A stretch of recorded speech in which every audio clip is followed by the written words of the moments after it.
Welcome to the Independence by Design podcast, where we discuss what it means to be a business owner and ways to get unstuck from the day-to-day so we can design a business that gives us a life of independence. Welcome back, everybody. Today I've got Ken Sanginario back on the show, and it continues my journey just diving in to my heart's desire about really unpacking the financial jargon that relates to valuations and the M&A marketplace and all the different types of buyers, and then how that relates to us as owner operators while we run our company, and how do those two different goals reconcile. And at the end of the day, what I loved about this episode is Ken and I really put a bow on the last 5 episodes that I've been doing. And we talk about free cash flow is the only thing that matters for a privately held business.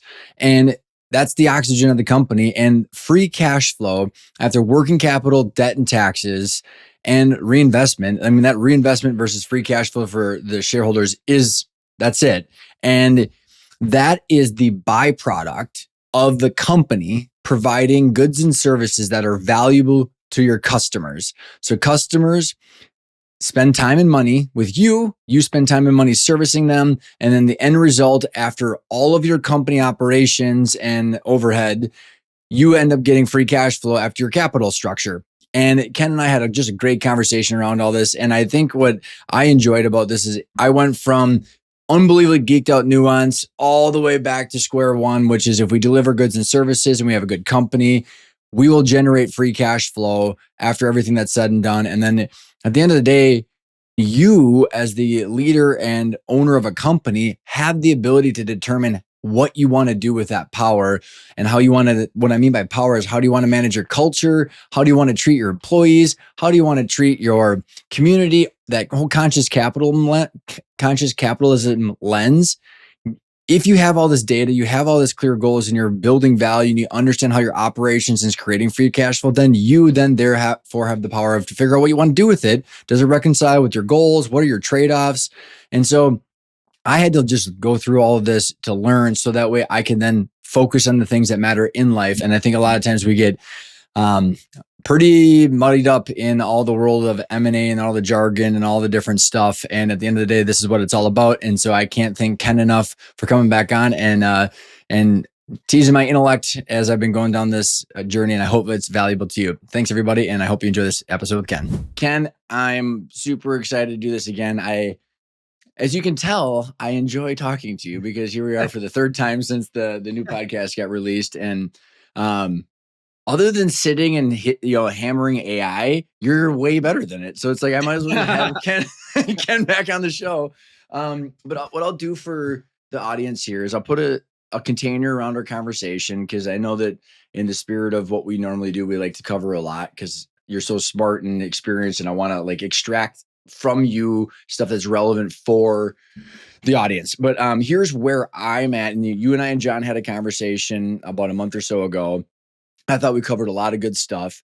And I had been and have over the last, call it 3 to 6 months, just diving into really not just kind of, but really understanding all this jargon, and then what matters and how we tie it to the owner operator versus the M&A market. And so here's what I wanted to cover today. And we'll bounce back and forth between the white lines, hopefully, for everybody. But I sent you a post today from LinkedIn. I don't know if you got a chance to look at it. Here's the why behind this conversation and what we're about to dive into. I'm so sick and tired of the shit online that tells everybody that this is super easy to own a business and just buy a company with zero money down, or so-and-so paid 12 times multiple for an HVAC business. And I'm like, because in working with my owner operator clients and my own family journey and talking to you, the only thing that matters is freaking cash flow. I have to be able to fund my working capital. I have to pay the debt obligations that I have. I have to pay my taxes. And then I get as an owner, I get the distributions that are left over that can't suffocate the growth of the plan. Right. So it has to be a safe distribution. Yeah. And when I look at online, Ken, I can't stand the shit of all the jargon.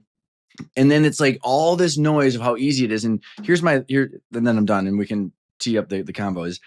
It's like I could only imagine where people say it's just so easy to work out, and then you find out that everybody's taking the Ozempic pen and doing steroids, and you're like, oh, doing hard work is the actual Yeah, answer. yeah, yeah. And that's what I want to do today is say, okay, like what there's a lot of these terms that you do a very good job at unpacking that are the M&A jargon, right? Which is a lot of, and we can talk through the different terms, but then kind of like unpack those of what they are and why they matter and why they matter to the M&A market.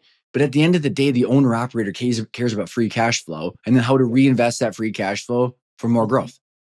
But Right. like I think there's this huge bucket of confusion that happens up front that Yeah. just you just like it, like and the owner operators just know that for some reason, and then when you go to sell you have to play that game. So that's Well, my let me little comment, monologue to start it. let me just comment on that Yeah, yeah, absolutely. 12x or whatever it is on an HVAC company that I mean, you hear what's frustrating to me when I read about these things is I think it does a disservice to most business owners to even let them read that kind of stuff because they get it in their heads that that's the norm.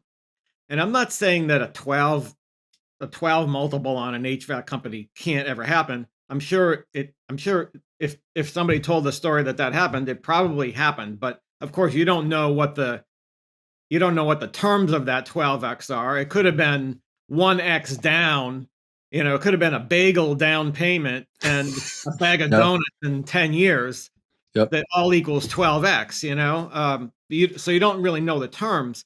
But the other thing is, even if it was an all cash deal up front, right? And it was this amazing result, Hmm. that may be one in 1,000 or one in 10,000 kind of transactions that happen that way. And there may be very specific reasons for a buyer wanting to pay that much. Maybe they already had a big customer base Hmm. with a different service that they knew they could take this existing HVAC business and roll it through their customer base and triple or quadruple the revenue overnight. So Right. they're willing to like pay a big multiple. And if they can go from a revenue of, or a cash flow of 1.5 million to 3 million overnight or 4 million overnight, well, okay, maybe they're willing to pay some big multiple, but that is so rare of an instance that I say it does a disservice to all of the other 10,000 business owners, Well, it's right? not the norm, like, and I Who think that's read what that and they think, well, oh, that's what I'm gonna get. No. right, right, right. And Ken, and like 100%, man. And that's what we're going to do today is so, and also for some context, and they haven't been released yet. I interviewed a couple investment bankers that do both. So Butcher Joseph, Jeff Butner was on, and we talked about the different types of buyers, ESOPs, private equity, third parties, and like how they are like the game that they're playing and how they get the return. So like, again, like because ESOPs don't pay taxes, right? So there's a different availability for free cash flow, private equity bolt-ons versus a platform, and then strategic buyers. So we covered the different types of buyers, Ken. And then actually I interviewed Dave Deal, the CEO of Prairie Capital Advisors, about deal structures. So we went through the 4 KPIs when you go to sell a company of normalized EBITDA, the multiple, net debt, but then working capital. So we spend a lot of time on working capital, but then the whole list of cash, seller's note, rolled equity, earnouts, and then also escrow. Because back to your point, like I guess I want to help us all here. If you haven't listened to those, go listen to them. But also, like, Ken, you and I can assume people have digested those because enough of this bullshit of someone paid 12 times. Because like you and I both know that on a million, and this is where we're going to get with this, is on a million, let's call it 1.5 million in EBIT, normalized EBITDA, that's not free cash flow. They don't have that much money to pay down the debt of someone that buys that shit. So who's going to bridge that gap? It's either going to be rolled equity or an earnout. Someone has to utilize that growth. And what you and I are trying to dive into is what is the norm and gravity of business? Free cash flow. Free cash flow, which is the starting point to get to free cash flow is normalized EBITDA. But that's only the starting point. Unfortunately, that's what most people start and end with is normalized EBITDA, and they try to put a multiple on that, Well, it's thinking that you know what I even think about it, Ken, is like it's like it's like in when you go buy a house, you have your income to debt ratio, Mhm. and it's like it's gross. Like you still have to buy groceries and pay for Yeah, daycare and buy a house or buy a car and like yeah, and it's just absurd to assume that yeah. all of that is That gonna be available for a house, right? yeah. So Um, there are a lot okay, of there are a lot of pieces that go between normalized EBITDA and free cash flow. yep. And And before we get to what somebody's buying is they're buying cash flow. They're not buying EBITDA. well, bingo. And like, okay, there's a couple things that I want to lay the groundwork for here, and then we can start with the demystifying a bunch of this jargon. So where we're gonna land with this conversation is once we're like convinced that free cash flow is what matters for owner operators, and then by the way, being able to explain that available free cash flow to a future buyer, depending who the buyers is the name of the game. We just use all this jargon to explain what you and I are talking about. And there's a lot of these topics or proxy concepts that just are just allowing us to have conversations about the future free cash flow of a company and the sustainability of it. We're also going to dive further into your VOP methodology of how the theory of constraints is applied to that cash flow with the 8 functions. But what I want to do is get us there. And when I think about the topics that confuse people, which is what I've spent the last essentially year just making sure I understand, and then landed really back at the same spot, which is free cash flow, is is so here the couple that and I've got my notes here, just a couple of the terms that I want to have you describe to us of like why are they talked about, where are they used, and then like because then we can kind of forget it as owner operators until we need it. So does that make sense? So we talked a lot about weighted average cost of capital in the last couple, so I don't think we have to dive too much into that if you want. But the what we're this that kind of led me to going, okay, the weighted average cost of capital because of the blend and the equity of the debt and the equity. I was like, and this is how I started going down this path. I'm like, okay, well, technically, the owner operator who's listening in has a huge incentive to pay down debt because you have a dollar for dollar debt payoff when you go to sell your business, yet it hypothetically is increasing your whack. So it'd be like almost like if you buy a house and you're paying down your mortgage every month, you're increasing your equity, but there's a reason you didn't buy the whole house with cash to begin with. So Right. there's kind of this weird odds of like what people are Yeah. taught. So like maybe you want to speak to that first before we get into like IRR and return on equity Sure. and all these other things. Yeah. I mean, every business has an optimal capital structure that you can figure out. And the capital structure, as you mentioned, is the blend of equity and debt in the way the company is financed. And so often you see companies say, "Oh, I don't want any debt on my business." Well, okay, that's a very safe capital structure, but it's not optimal. Is that So, also is that equivalent to sorry, I'm gonna keep going back to like layman's examples too, is like I want to buy $1 million house, but I'm gonna pay all cash. Or someone says, I can't wait to pay off my $500,000 mortgage that's at 2.8% yeah. Yeah, interest. It's like right. it You might can be an do emotional reason for that, but like it from a financial perspective, it's not mathematically what they probably should do. That's correct. Exactly right. So, with a company, if they have some amount of debt, and every industry has a range, an optimal range of how much debt would be in the mix. So, an industry like a manufacturing company that's capital intensive, like a lot of equipment, more hard collateral, typically will have the range in the optimal structure range. The range will have more debt than say a professional service business that has no collateral, right? Other than the intellectual knowledge. So there's a different range for each kind of industry, and ranges are typically published in industry guides and things like that. And so, um, the reason that one of the reasons that it makes sense for companies to have some amount of debt within that range is that the debt is cheaper than equity. Even expensive debt is still cheaper than equity. Even if somebody's paying 12, 14, 50. I have a client that's paying 12% interest on a line of credit with their bank. It's just a conventional line of credit. That might sound like it's outrageous, and he's like freaked out about it. And I'm like, look, it's still it's still probably a third of the cost of equity for you, given where you are in your business. So it makes sense for you to have some debt.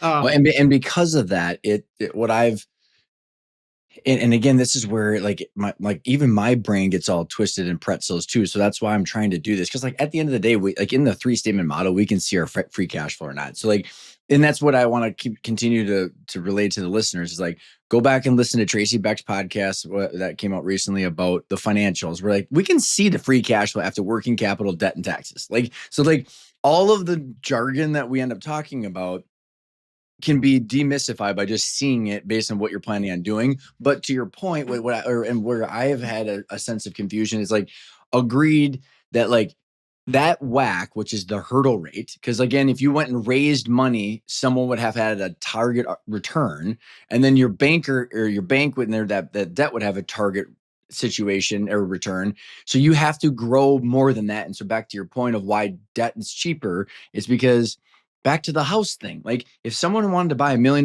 house and they took 800 grand in debt out, they should go take 800 grand and go invest it in other things, the S&P 500, private equity. So it's always the opportunity cost of what that debt should, or what that additional cash should be yielding.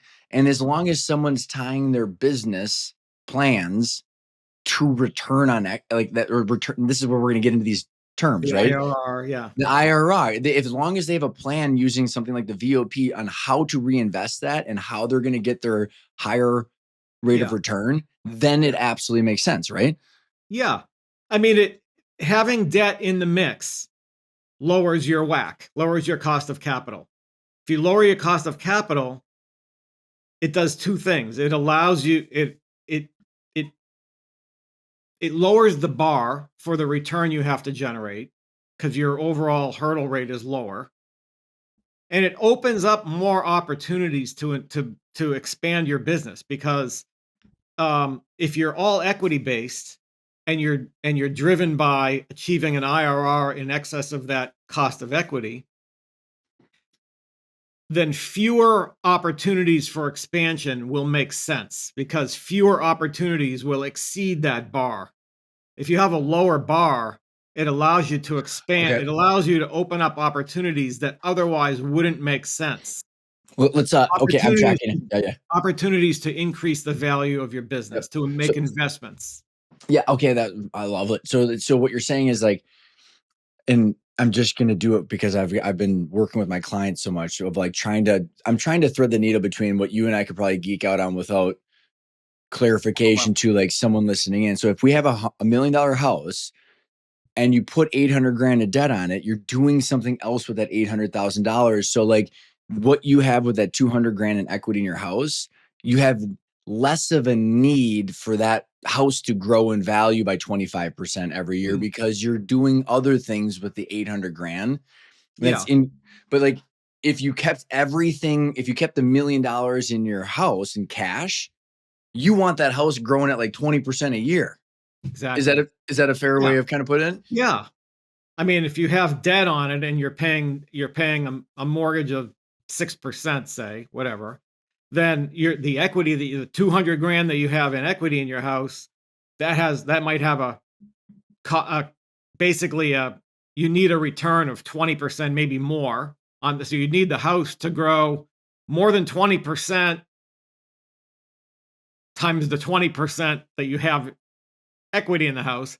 But the rest of so that would only be like a 4%, right? You have 20% equity. You need a 20% annual return on that. 20% annual return on 20% equity is only a 4% overall growth in the value of your house per year, I think I'm following you. right? So, but for the 6%, that you have on cost of the debt, the value has to only, so 80% of the value has to only grow at 6%. So Yep. if you take Okay. Yep. You're blending. 6% And times again, back to, yep, you're blending the two. Yep. 6% times 80% is 4.8%, right?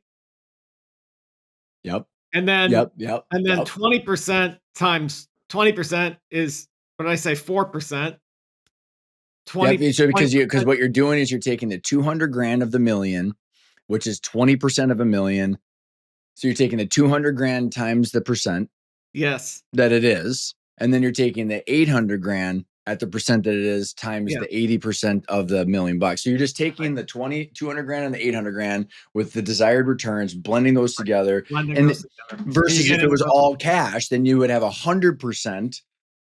You'd have yeah. $1,000,000 at that desire. I mean, so back to like then, So if okay. you're 80/20, so you need your house to grow at about 8.8% in value. If you had 200 grand in equity, right? Mm-hmm. And 800 grand with a 6% mortgage, Mm-hmm.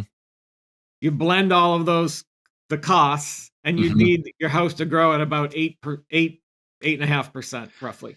So let's keep taking this house, and we're gonna loop this back. No, I like this, Ken, because I've been using houses and real estate as an analogy with some of my clients too, because it gets more like when we talk about a business, we got working capital, and there's all this stuff that we've been covering in some of the podcast interviews. But I just conceptually, let's like what I find so fascinating is like, okay, that all the statement is correct. So you buy, you put the 800 grand down.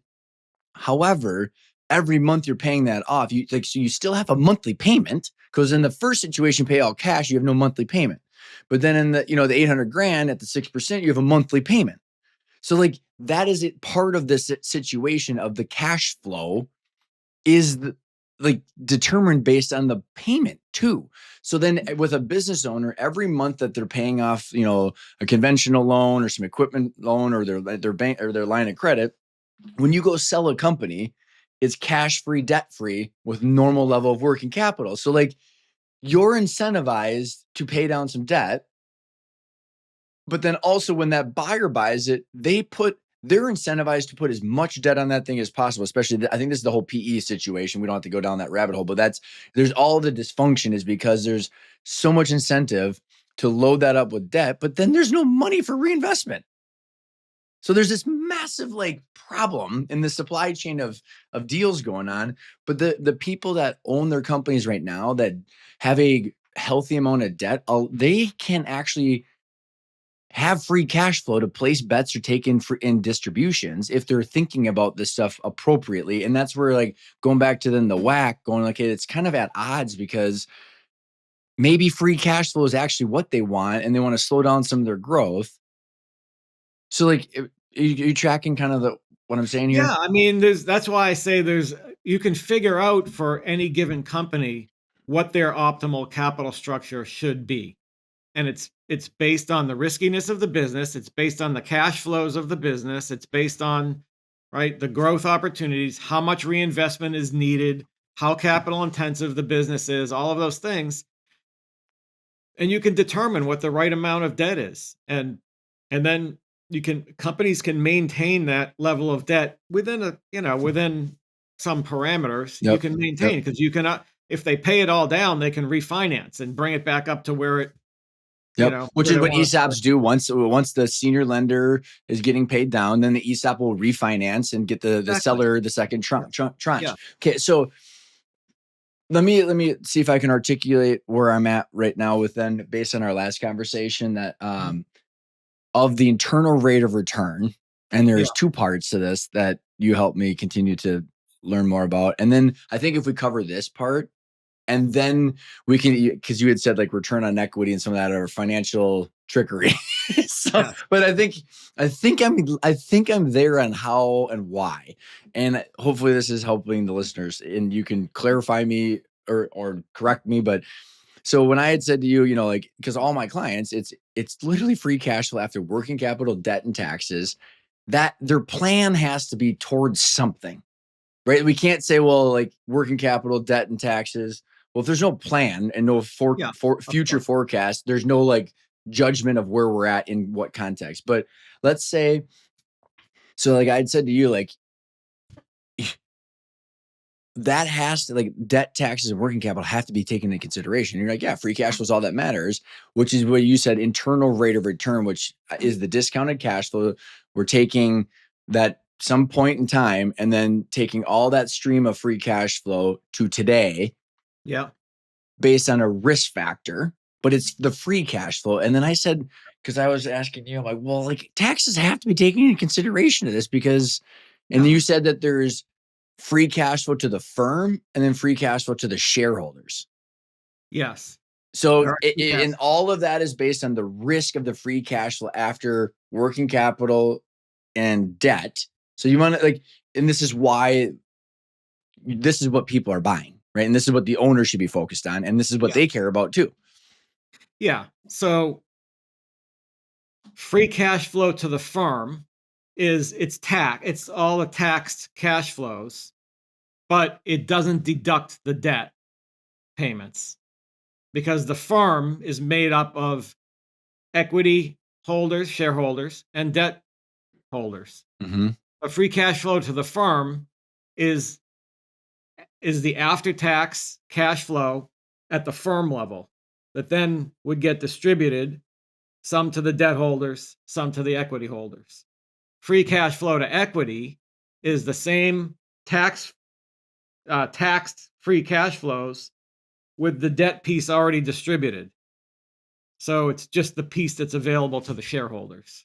And that's after their, so like with the people listening in, they get their K1 and they've got their tax bracket and their current income taxes. And then eventually there's the sale of the business, because at the end of the day, like this is where like as I've kind of get like this been this full circle kind of like once Pat Hobby showed me the 3-statement model in 20 like 18, I was like, got it. I understand how operations and how it all ties in. So I just need to be able to see my free cash flow. And then if I sell the business, this is the net proceeds after taxes, debt, and as well as advisory fees. So like Yeah. I've been seeing that now for like 7 years, but all the terms get all freaking confusing. So then it's like, okay, well, if there was a business that was sold, and let's say it was like 2 times EBITDA or like normalized EBITDA times a 5 and it's 10 million bucks. So Mhm. you go, okay, debt, taxes, and then there's the net proceeds, and then there's all the stream of cash flows between now and 2030 when that happens. But those Yeah. stream of cash flows for the shareholders, the owner operators, is taxed after their Yes. working capital and their debt, right? Yeah. So what would that term be? So with it, because when you say internal rate of return to equity, would that be taking into consideration their specific tax? Um, the tax rates that are used in discounting cash flows are statutory tax rates. Not When you're specific trying, to the firm or not specific to the specific person who's filing the taxes. yeah, yes. And the reason when you're doing it for a value from a valuation standpoint, you're using statutory rates for a couple reasons. Because valuation is always from the perspective of an outside buyer looking in. Mm-hmm. And so because you don't know what the particular tax benefits or that somebody else might have or whatever, right? You don't know the tax rates, you don't know what tax rates an outside buyer will have. Right. So you have to use statutory tax rates based on the type of entity that the company is. If Which it's a makes sense. Which is right. like, and this is where like all of these words are used in, return on equity or the normalized EBITDA. It's all so we can have proxies Yeah. for the conversations that we Yes. have to have of like, how do we trade value, Ken, between you and I? If we both know that there's a company, which is an asset, how do we trade this value if we can't have a specific conversation around Yeah. it? But then Yeah. at the end of the day, the gravity, like when I say like, and it's almost like I read Peter Attia's book, Drive and, or Outlive, I'm sorry. And health is mitochondria dysfunction.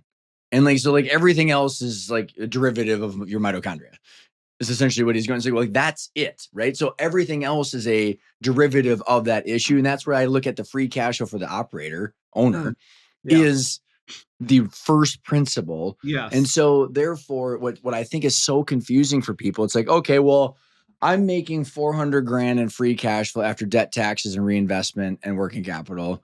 But look at this REIT.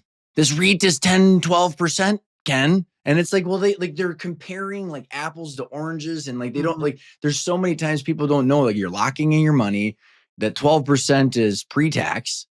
You know, Yeah, so this is my point is we're trying to demystify these terms so that way like yeah, we can get to like a conversation about the real truth. yeah. So the value when you're trying to determine the value of free cash flows, and you raise the topic of free cash flow to the firm, free cash flow to equity, all that means is whichever way you're calculating the free cash flow, you need to discount it using the appropriate cost of capital. If you're calculating free cash flows as free cash flows to the firm, then you need to discount those using your weighted average cost of capital. Weighted average is just the weighting of the debt and equity in the mix, Mhm, right? And the mhm, relative cost. If you're calculating free cash flow to equity, just to the shareholders, mhm. and that's your measure year over year, then you need to discount that using your cost of equity, not WACC. So either way works. It's just a and you And can then which makes sense. And like, so let's talk about what's helped me. And like, you and I were talking about Michael Saylor. I was telling you about Michael Saylor, who's the CEO of MicroStrategies, and like why he became the Bitcoin advocate. And yeah, he literally did it through this decision tree. And when I think about the cost of capital is another terminology to say the hurdle rate, hurdle right? rate. Which Yeah, is means what the hell do I have to get to make this shit worth it?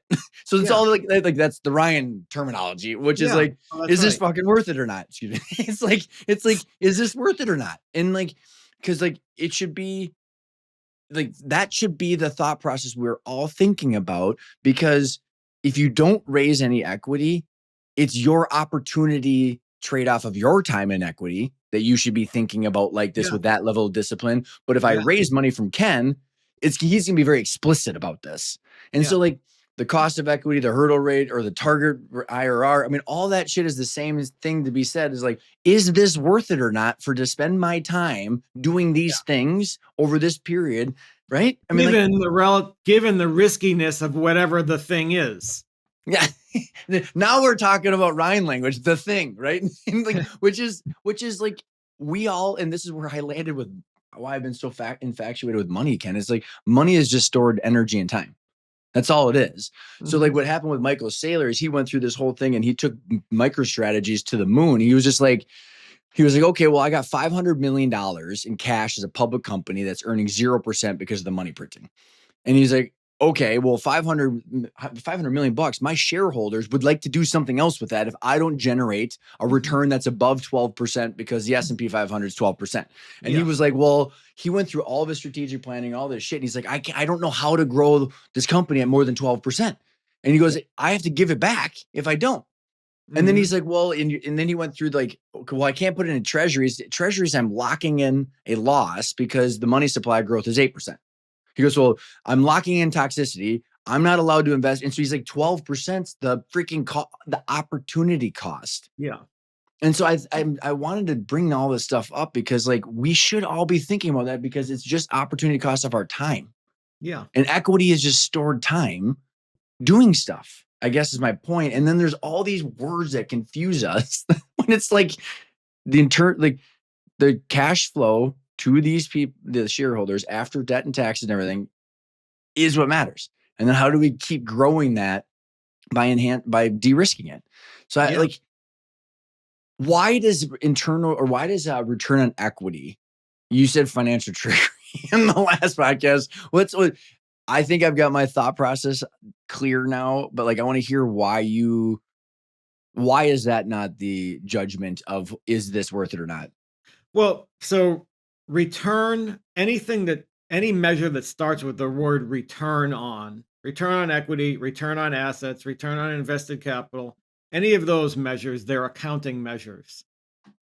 And accounting measures in accounting measures, there are lots of places for things to hide. Like working capital requirements, like CapEx. Those are not included. CapEx requirements. Those are not included in the calculations of return on, because return on is purely a P&L calculation. which is so ridiculous, right? So like, which, So it yeah, doesn't take into account all the other stuff that IRR takes into account, all of the balance sheet and the P&L, right? Which covers the cash flows, which that's your yep, third statement. yep, It yep. basically is IRR is cash flow driven. Which back to like why this is like it's first principle. Back to like Peter Attia landed on the mitochondria, and the health of mitochondria is the judgment of how well the entire body is working. Sleep deprivation or exercise or diet or all that shit results in Yeah. mitochondrial dysfunction, and the free cash flow after debt, working capital, and taxes tied to a goal of the hurdle rate or the Mhm. cost. Like that's it. Like Yeah. there's nothing else. And so like, but so here's what I like after you told me that I did a little bit more digging. I'm like, okay. So I think I'm Just tracking. to And then I was like, validate. yeah, just about it. I'm like, okay, well, because Is like he full of shit or do no, I I? know you're no, I know you're always right for the most part. I just don't know why. Is I and know. that's why we're I'm just talking. It's like, teasing. no, I know you're teasing. But like, so okay. After I after you said that, I was like, okay, what would be an example? And so in my training, can I have the and I have all these drawings, right? So that way we can get the concepts before we jump into any numbers. But I have a balance sheet that starts because like we all start our company with a balance sheet, right? And we Mhm. start it with capital or time, invested time. We start with the balance sheet, the income statement, then we do things, results in another balance sheet. And Yeah. like, so if we put in $1 million in equity down, let's say you and I each put a $500,000 in, and we say, okay, we want to have an internal rate of return of 20% or something like that. Over, and we'd have to figure out the timeline of it, but I'm just going to Mhm. be loose with my analogy here. But we Yeah. take that $1 million, you and I would have to hire people, buy shit, like sell things, and then have the gross profit and all that. But like, let's say the second balance sheet could be even 12 months later. Mhm. We would calculate the working capital, the debt, the taxes, and then we would have whatever free cash was left over. But it would be completely subjective on, did you and I create IP? Did you and I have like how much are we valuing the inventory? How much are we like it's all subjective on that balance sheet. What's not subjective is free cash flow. Yeah. Is that a fair way of putting it? Because like the return on equity would be taking that million Well, I'll bucks say it and a little differently. In account, so well, think about it. You're talking about a P&L, a balance sheet, and a P&L. yep, The difference between the two balance sheets, is the cash flow your statement. starting and your ending balance sheet, falls out into your cash flow statement. Yep. But the cash flow statement also takes into account the P&L part, Yep. right? But it Because the cash flow statement starts with the net income. Because Pat Hobby is always used to say is like you could have two balance sheets, and as long as your net income reconciles, your income statement could be a complete mess, but yeah, you know it's right. Like your GL codes could be all over the place, but like because your cash flow statement starts with the income or the net income. yes, But but but but return. I mean, anything that starts with return on is only using the P&L, the income statement. which is insane. The cash flow statement is what flushes out everything else, and that's what converts to free cash flow, because that has working capital changes, CapEx, Yep. debt service. It has all that stuff in it. Which is what I keep saying, Ken, is like, and that's where with my independence by design owners framework, I like to say that where the difference happens between operations and ownership is right on that line on the cash flow statement. After you have net income, then you have working capital, and then you have cash flow provided by or used by operating activities. Because Yeah, then the question is, what the hell do you do with the money? Do you yeah, reinvest it? Do you take it home? You got to pay your taxes. But like, there's these trade offs that are like, we're not the Federal Reserve. We can't print money out of thin air. So, like, we have to have cash in the checking account. And if we don't, we have to then go up and tap the line of credit, put more money back in but like there's actual trade-offs. And this goes back to like all this shit online. I'm so sick and tired of people like pretending that that doesn't exist, is these actual finite trade-offs. But to your point, that's where like the decision tree goes from operations to ownership, going like, how are we going to treat Yeah. this asset? Yeah. Now there are somebody might ask, your listeners might think, well, then why don't I just use the statement of cash flows as my free cash flow? They're not exactly the same. The Explain, statement of cash please. flows covers all of the balance sheet stuff. But the statement of cash flows might have distributions in it. Mm-hmm.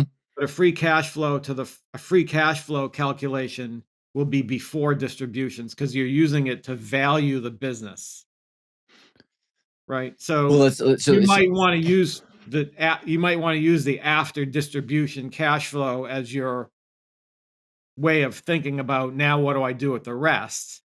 well that But but okay, I'm tracking you, but just to level set the terms, because I'm tracking you where what I am calling safe distributions, which essentially could be safe free cash flow, that's after the reinvestment.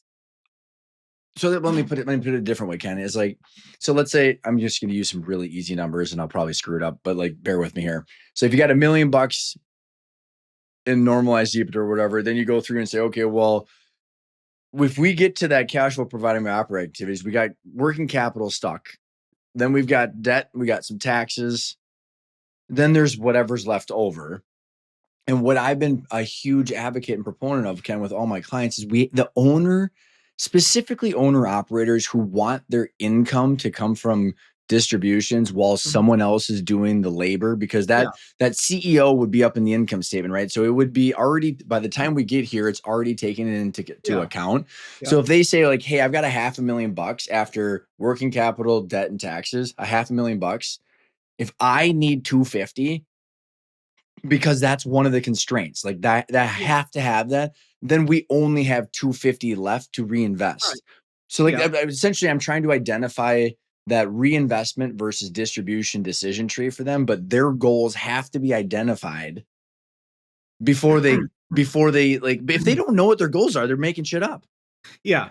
We're just talking. We're mixing a little bit because I'm talking about valuation of the business Yep, using yep. free cash flow. You're talking about reinvestment decisions using free cash flow.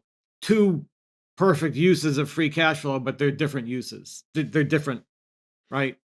Um, so if you're talking about valuing the business, you would not deduct the distributions. Which would make sense because that would be available for someone else. Exactly. Yep, yep. Right. But if you're talking about reinvesting into the business, then you would be right to say, well, we only have half of the free cash flow to consider reinvesting, Mm-hmm, mm-hmm. right?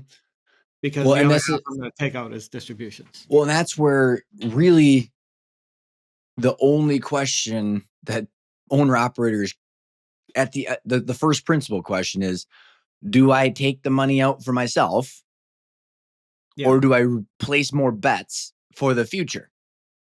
yeah, I mean, that's what everybody's doing every single day, whether they have consciously articulated this enough or whether they have the like data or not. But that's what they're doing, is like more like place more bets. Hopefully more comes back.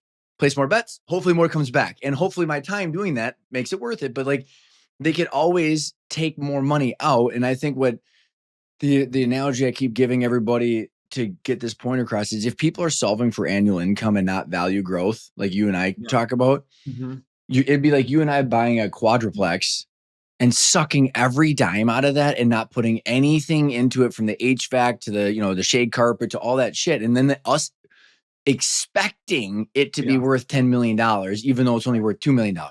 yeah, yeah, and exactly. And I have a client that has been doing that for years, just taking too much out and constraining the growth of the company. So they've been perpetually cash strapped.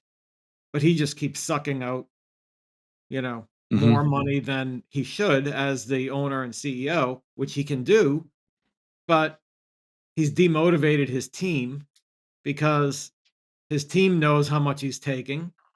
They see him pulling up in the, you know, on a nice day, on one day they see him Maserati. That's pulling that's up. my that's my personal story.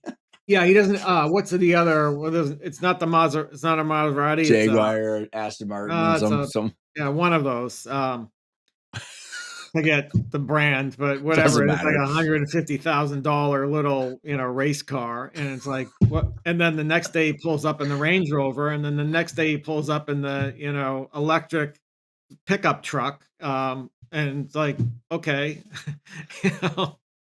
Which it's I've I've lived that, by the way, and I was the one having to communicate to our team why we didn't have the funding. And if my dad was listening in, he would be laughing too. I think I'm going to get him on the show to talk about our story unfiltered at some point.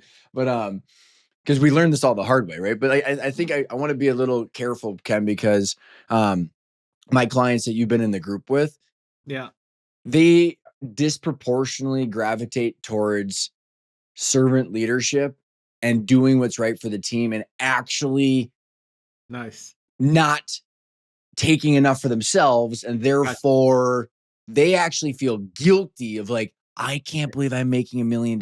I was a nurse or I was an electrical contractor. And then therefore they're not taking the money that they should. I And see, then yeah. therefore there's a lot of accidental waste of like too high of salaries, too bloated of costs, not enough, Mm. So like I say this because like here's where my mind thinks, Ken, and like where I've actually struggled with so much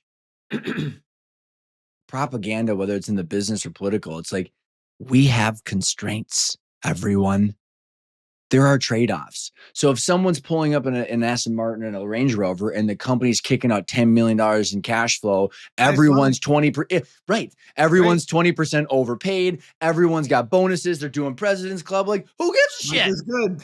But like, but then if the situation is where everybody's payables are 90 days, the Yes. receivable, like I can't think about life without context anymore. And Yeah, I have realized that the dysfunction in our world is everyone's literally looking at today without any context. And it's yeah.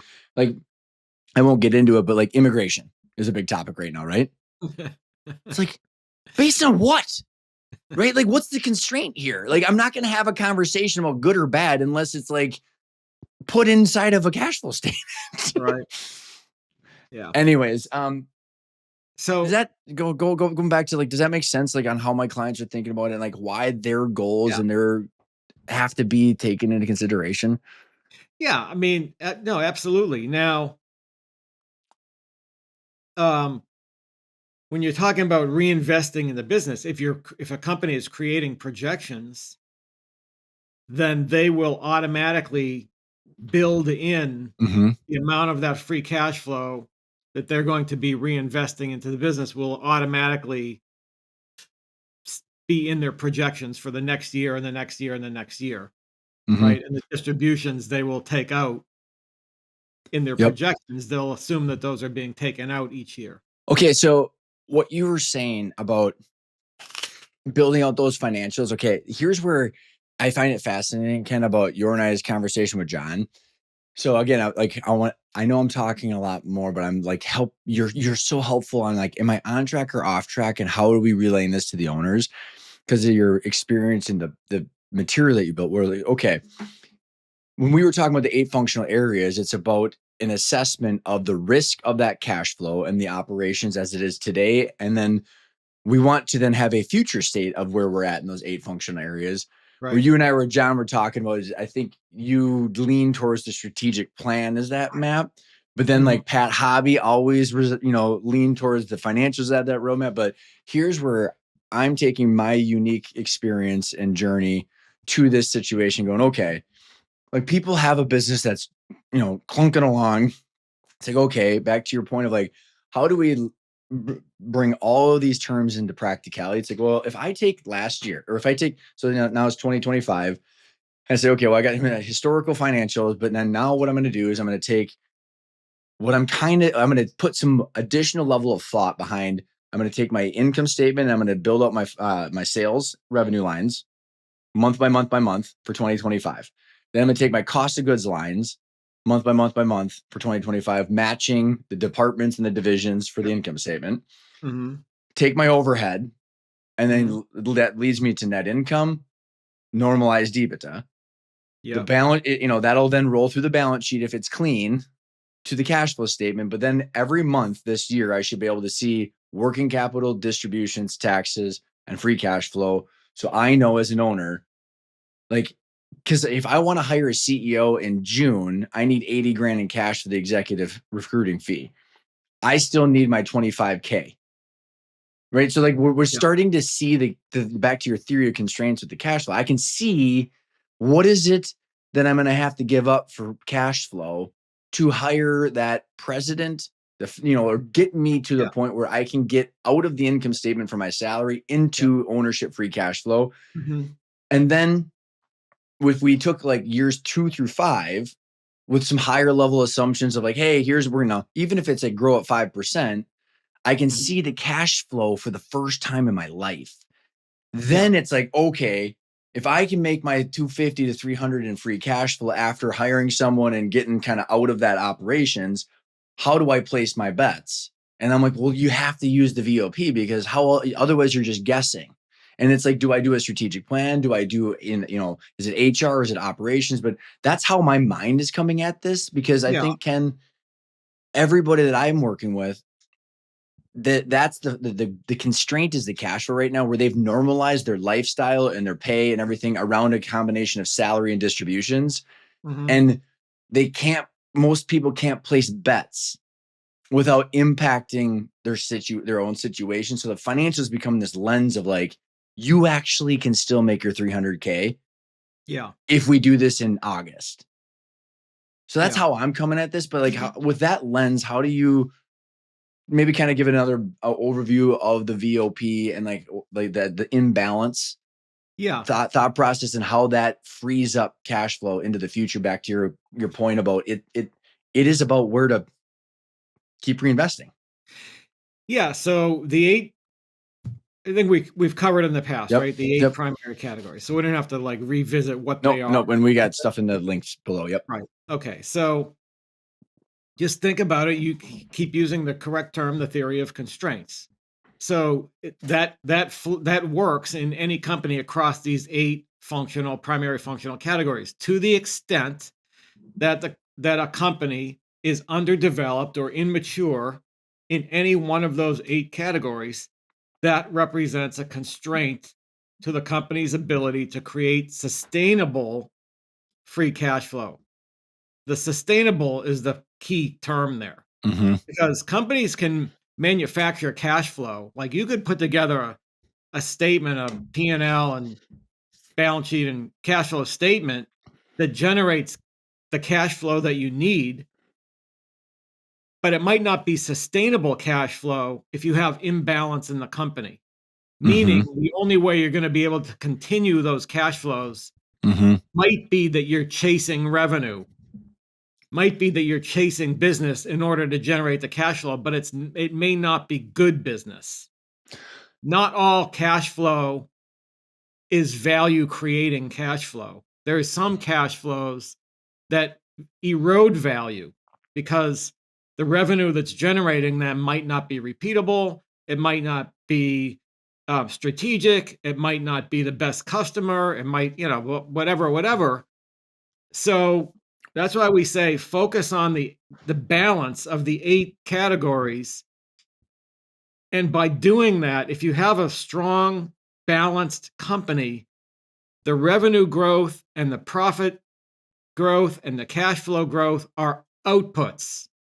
I love it so much. Yep. Well, They outputs are of the results. activity, which is the time people are putting in doing things, Yeah. they will have sustainable output of cash flow. Because, like, at the end of the day, Ken, like when I think about this from an investor perspective, and on the previous episodes we've talked about, it's really it's more simple, I think, to think about this stuff from an investor perspective. Because if you were to place your bets and buy something, you would have all these questions about what the Yeah. hell is the risk of that cash flow, right? And like that's what you've identified is instead of just like going to Google and Googling private equity due diligence checklist or like all these other kind of what I call like elementary systems about like you need recurring revenue. Well, no shit. Like but like there's certain practicality and that's what the VOP where you take it, but maybe I could double click on the theory of constraints for a second. So I read the book The Goal. I might have Yeah, mentioned that in the last episode, but like it's this guy that's turning around a manufacturing plant and like right. there Yeah, are it's things that are classic. inputs and there are outputs and like he's doing is working on the first bottleneck, which is the one thing that will open up the throughput. That's what my turnaround practice was all about for all those years. I mean, my whole philosophy was based on The Goal, that I book. love it so I much. read that book 20 years ago. And just fix I was just fix the one thing, and this is where it's super fascinating, Ken. Is what I'm trying to do with the owners framework, and why I love like all the topics and all the like you and Tracy and these people have identifying is like I read the book The One Thing. It was by the guy. Have I you read read it. that? Yeah, Oh, and I just say to people like I'll save you the time. Like it's the one what's the one thing that I should be working on because time is our biggest constraint. Like I'm here for 90 years and then I drop dead. I hope it's 100, but like time is the constraint. Money is stored time. So if we spend our time wisely by placing our bets and where we're focused, so it's like taking that theory of constraints, Ken, to the time, and you're helping people identify what time and money to be focused on. And instead of waking up and making shit up, it's like this one thing is what's going to make more throughput. I'm going to go from 400 grand in free cash flow to more. Well, how? It's either a people problem, an operational problem, an IT problem. Like there's going to be one thing that's constraining the future cash flow of that. yeah. And then it's so fascinating to me how when you said that, I was like, oh my God, I get it. It's their profit, revenue, profit, and cash flow are outputs.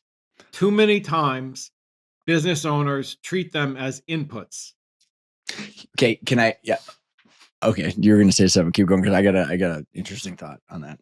They treat them as inputs. They decide how much revenue they want to generate and they go chasing revenue. And then they figure out if I get it, how am I going to build the infrastructure to support it? But they don't really know how to do that. And they only build the parts of the infrastructure that are the parts that they know Mm-hmm. how, not the Mm-hmm. parts that are the Mm-hmm. weakest. And that's how so many companies push themselves into stress or distress Mm-hmm. because they're chasing revenue. It might not be the right kind of revenue, and it just doesn't work that way. They're doing it backwards. Do everything, do work on all the underpinnings, get the whole machine built in balance, and the rest will be outputs. The rest, they'll get the Yep. results that they need. So it might sound like I'm going to get a little philosophical on you, but I think that this is where I've been spending most of my time thinking, Ken, is okay, money is stored time. Like that's I all like it it. is. And, Mhm. and so like in here for the listeners, I'll give an example because I'll loop this back together. I got a friend that goes, you always do it. It might take a while. so, so I have twins, as you know, Ken. So if I've got both my 8-year-old daughters and I give them, chores that they can earn money on. And it can't be like doing the dishes and stuff. That's just a table stake for me paying for your overhead here. This is like if I'm gonna pay a cleaner to do this stuff, like it's like $3 for like cleaning the bathrooms, $3 for sweeping and mopping, but they have a total of $12 that they can earn with a cleaning day each. And so technically, if one did both of them, they could earn $24. But um, the reason I bring this up is because I have become the referee of what fair is. With Mhm. twins, it's like, I mean, man, dude, if I'm like 1 millimeter with one more chocolate milk than the other one, like it's like they lose their goddamn minds. And so like, but fair is not equal, right? And like, so I just like we have to have equal opportunities for both of Mhm. them to do what they want, but time. So if I said to Everly, okay, you can do these things, and it's gonna take you 4 hours to earn $12, and I gave Zoe $12, I stole 4 hours of Everly's time Yeah. and I gave Zoe, so and I stole her time. And Yeah. like, first of all, who made me God to just, and like, do you think Zoe will do whatever I say? Probably. insert money printing, Federal Reserve, 1913. That's a whole different conversation, but like, that's it. So like money has to be finite and hard. Otherwise, we are stealing people's time. And so the first balance sheet of a company is the starting point of the money that they have. And then we do shit. And then we should have more stored time, which is just money. And so when I think about what you're saying, is like, okay, the throughput or the output is the money. Just like I said, like the result of Everly and Zoe, the result is the $12. What she did was provide value using her time by cleaning by someone else that valued that. Zoe's all dysfunctional. That's crony dysfunctional capitalism because we printed and gave it to her because I thought she should have it. So like Yeah. let's assume the money is hard for a second and finite. And Mm. people want to learn more about this, go to Bitcoin Standard. But like when I think about what you just said and why it just like to me is the company should wake up and provide value with the time of the people and the resources, and the output should be money. And like we have to constantly be reassessing what value are we providing? Are we organized in a way that's cohesive and providing value to the right people at the right prices, at the right products and the right Yeah. services and all that stuff? And the output should be more money. And that's what guess what that creates besides money? Well, what's the quality of money? It's sustainable. Well, and yeah, insert the dollar, not. And so like, and the sustain, well, it's really fascinating, Ken, because I actually, with my time cash flow wealth dynamic of the owners of a flywheel, the reason we need cash flow and sustainable cash flow over periods of time is because they print. So technically, we should be able to just store our freaking money and it would just be there. But we have to hit 8% growth because they print 8% a goddamn year. And so they're like the government's just perpetually stealing our time. So what do we have to do? We have to work harder. We have to grow faster. And we have to grow more sustainable. And so like in the game has completely changed since 2008 when we hit the money printer. And like we have to do this. That's what Michael Saylor did with his whole decision tree. Mm. It's like I have to grow at 12%, otherwise I'm literally losing purchasing power. And effectively, the S&P 500 is just maintain purchasing power. You haven't grown, and so like that base layer has to be discussed. Otherwise, we're like, how many times these days are you hearing people going, I don't have enough time Every day from everybody.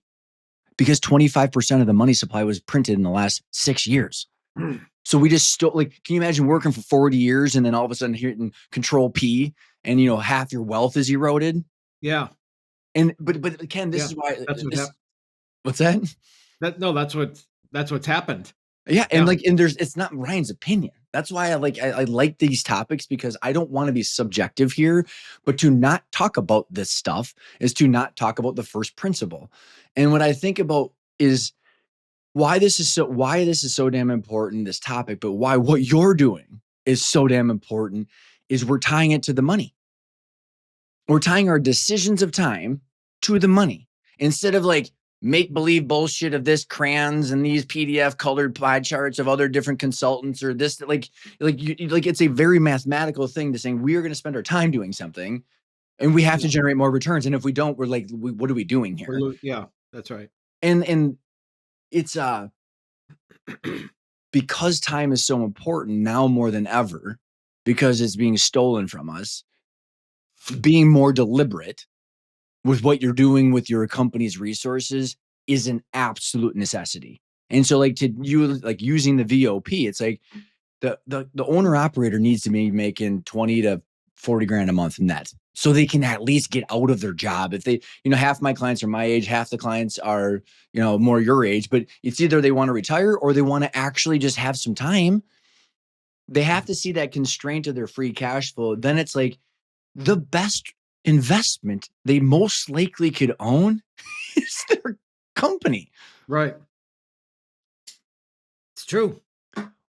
What do you think about like when you're looking at because you have a bunch of advisors that you certify and you talk to a bunch of business owners, like what's the environment of the conversations and the stat? Like, do you think I'm on track or off track with my thought process here, Ken? Because like Right, totally on track. it's I told you before, I think you understand this better than almost anybody else I know. And I can't have these conversations with almost anybody because their eyes just glaze over. Well, it's I appreciate that and it means a lot to me, but like back to what I think my mission is like fuck the jargon. like like Zoe and Everly, it's not more complicated than if I print money and give it to Zoe. Yeah. That's not fair. Like the thing is, like, I literally all I talk about is that's not fair.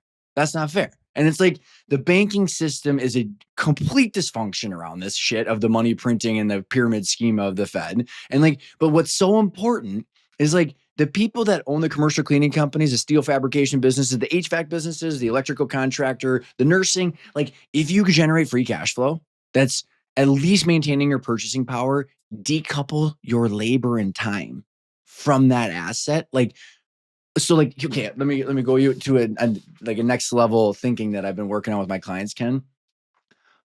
Fuck the valuation. Hypothetically, because if you can maintain $400,000 in free cash flow while you're not spending your time on it, Yeah. that the speculative valuation. So maybe I should clarify the speculative valuation of the 12 times multiple, the 4 times multiple, this or that or the other thing. It's like if you can figure out a way to build a machine Yeah. that doesn't require your 40 hours a week. Maybe it's 5 hours a week of building out the financial roadmap, putting in a C level team, Yeah. tying the VOP into the financial roadmap, and you can do it through thinking and Yeah. planning. You're taking your time back, and Yeah. like so the value back to the Warren Buffett, Charlie Munger, the fundamentals of the free cash flow are there, but the speculative valuation might ebb and flow and be more volatile. But like, does it really matter if you're making your 500 grand in an annuity? What do you think about that thought process? If you well, I have to think about it. I mean, I think it's still a measuring stick worth using, Okay, but I'm going to well, differentiate between transaction value and okay. intrinsic value Thank you, thank you. because It's essentially what we've been talking about versus the M&A marketplace of the 12 times EBITDA that the LinkedIn post guy said. Right. I always say, who cares about the transaction value, the transaction market, unless you're ready to go to market tomorrow.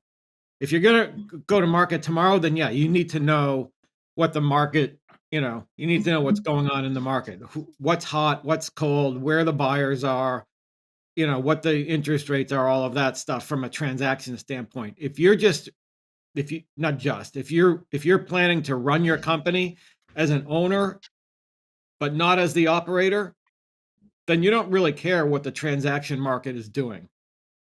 You do care about the intrinsic value of your business, which is just the present value of all the cash flows that you're projecting to Yep, generate. yep, yep, yep. Thank you Yeah. very much for clarifying that because that is my philosophy. I think everybody gravitates to transaction value because if we don't know what creates value, which is this asset, and we if people and I don't mean this, I struggle, Ken, and you probably have too, where like I want to be the biggest advocate for people that were the commercial cleaner, the HVAC technician, the boiler technician. Like, I've taken 10 years to learn this shit every Yeah. day of my life. It's like, let's take the burden off of them. You don't have to know this stuff, but I think just acknowledging that there is a cash flow need and the availability to see that.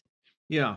And then like all of that jargon, because like what happens is like it's so distracting, Mhm. but it's difficult to know whether you should or shouldn't pursue that Yeah. idea if you don't know what you have and what it's Right. worth. And then they have, you know, 20 times a week, they have like Letters. niche experts coming at them, Yeah. trying Explain to what you mean by that, convince. but I like They're getting emails and requests for connections from sales experts and marketing experts and operations experts and financial people and investment bankers and business brokers, like everybody trying to convince them that the business owner needs whatever these niche experts are offering more than they need anything else. They're trying to oh, convince them that today you need, Mr. Owner, you need what I'm offering more than you need anything else. Now, in defense of these experts, they're experts and they have to generate business. So that's their pitch, right? It's not really a slam on them other than it really confuses business owners because they think it's all bullshit. So they don't believe or trust anybody. And so they end up doing nothing because Oh, it's so dysfunctional. they don't know who to listen to. Well, and like, That's well, the let me. reason that's the whole reason that the VOP was created is because it eliminates all of that distraction and it takes a holistic view. I'm not an operations expert. I'm not a marketing expert. I'm not trying to sell them any particular expertise other than a holistic view of their business and what they need to work on to create balance Yep, and yep. sustainability in their cash flows.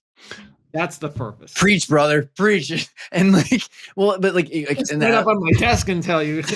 well, me too, Ken. And like, you've been at this longer than I have. Where like that dysfunction you just described. I mean, dude, if you go back and probably, I get a stomachache probably thinking about my first couple podcasts. I was just pissed off and resentful because those advisors, like, I had a dysfunctional expectation to that. So like here, I keep going back to the healthcare system. Um, General doctors don't exist anymore. No one does blood work. No one looks at your mitochondria. You are literally an insurance code for every goddamn doctor Yeah. you go sit in front of. But Yeah. like someone said to my sister, well, we're going to isolate your hormones. I'm like, you're going to what? They're literally in her body. It's a complex system. And so like that's the exact way I look at it. Is like my dad went down to the Mayo and the Mayo was supposed to be doing this stuff and they didn't. And it's like he had this stuff going on. I'm like, well, if you fix his shoulders, like he's got some stuff going on in his body that like that could just it could kill him. But yes, he needs a rotator cuff surgery right now. But to not look at the blood, the Yeah. hormones, and the mitochondria and say, like, first principle, like, this is like everything else is a derivative of this sleep, exercise, all that. That's the business. And so, like, when I think about the, like, how I've recalibrated my thoughts about advisors and service providers is like they're all needed. I don't begrudge people to like because money is scarce and the money printing is stealing all of our time. Everybody's like, you need a strategic plan. You need a strategic plan. You need a financial services. You need the sales and marketing. You need this. You need EOS. You need like because they all are trying to make two, 300 grand too. They need And to it's make like money. Yeah, I they get need it. to make money, right? And then, but the problem is, and unfortunately, I ended up learning the hard way. Like in the healthcare system, no one gives a shit. The moment that I was like, wait a second, maybe it's me coming to reality with the system that I have to understand this to Yeah. navigate because back to if time is the most finite thing, if I don't know how the game works or how the systems work or what I want, how am I supposed to place my bets on where I spend my time? Otherwise it's just like everybody's a time vampire. So like I don't know. I think I've come some ways as far as not being pissed off too much about the marketplace. But I love how you said it though. Like it's like everybody wants their time because for their own reasons, and it's really game theory, right? Everybody's playing out based on their own incentives. Yeah. And if you don't know this, time is already valuable, already scarce. Let the buyer beware. Interesting. So interesting.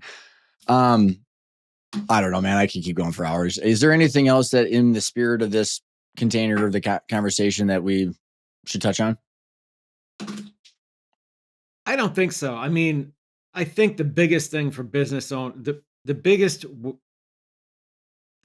goal for business owners, in my opinion, if they want to become owners and get out of the operations of their business, to do exactly what you're trying to encourage them to do, is they have to create balance and sustainability in the business.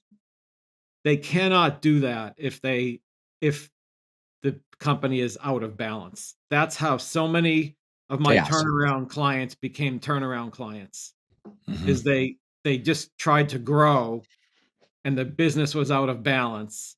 And the more they grew, the more pressure they put on the weak points, just like in the goal, the theory of Mhm. Mhm. constraints. The chain is only as strong as the weakest link. They keep putting more pressure and more pressure on the weak points until those weak points become fail points. Yep. And that's not sustainable, obviously. So the best way that I learned years ago to help business owners get to where you're trying to encourage them to go is to have a balanced company with all the resources that they need, and then think of it. And it's hard for them to do, but they have to change their mindset to think about revenue, profit, and cash flows as outputs, not as inputs. Ken, it's such a, and I call it the red pill. Like we want to be able to see the matrix, and that's one of my missions. Is like for the owner, if they take the red pill and to see the matrix, and I don't have to do it right now, but like there's so much words of exit, this value, that, all that, or like where I landed, what actually works to get through is like if you think about the cash flow and theory constraints of the business, like you keep talking about, I'm like, I don't know if it would be one layer down, like the ultimate print, like the ultimate first Mhm. layer, which is time, cash flow, and Yeah, equity. yeah, Those goals for the individual, which is the owner operator, yeah. become the first theory of constraints to say time and your cash flow goals and wealth goals and your timeline is the first layer to put, and then your business gets sucked up into that. So that way, if you are doing what you're saying, they can come at it and say, okay, I now have context for Mhm. what my needs are for this business from what I want to do with my time, what I need for free cash flow out of it, and what my equity goals are. Then you can look at the VOP and say, okay, now I've got even more context of what that means to me. Yeah, makes sense.